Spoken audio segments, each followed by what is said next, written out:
Kuşlar vardır, câna benzer havalarda.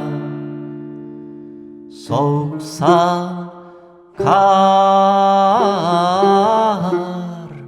baharsa yaprak. Soğuksa kar, baharsa yaprak.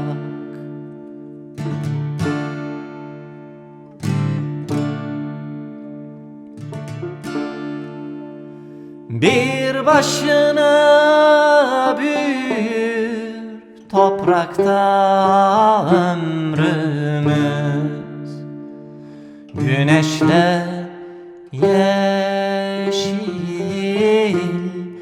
elleriyle çıplak. Güneşle yeşil, elleriyle çıplak.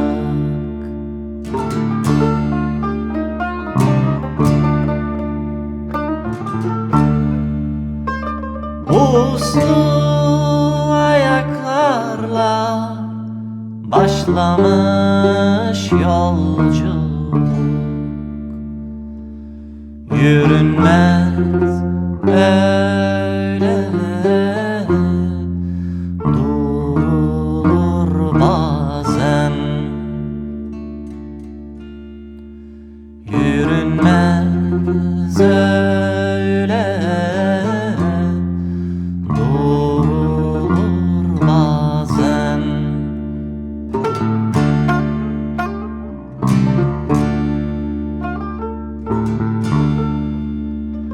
Ve iner erenler katına yorgunluk. Kapanır sükûn kitaplar üzere. Kapanır sükûn kitaplar üzere.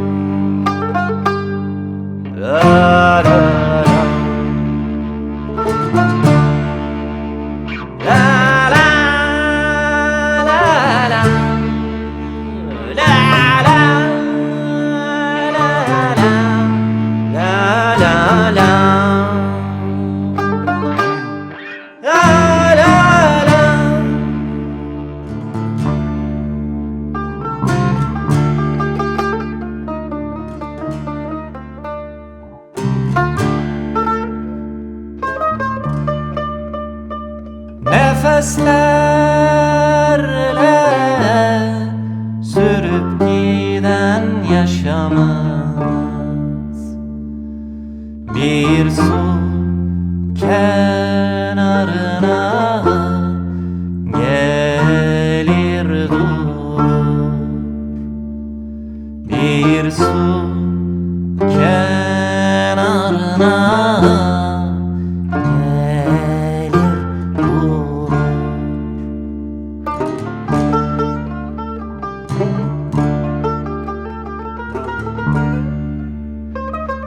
ekmekten, şaraptan öte nimetler vardır. Yürünmez, öyle susulur bazen. Yürünmez, öyle susulur bazen.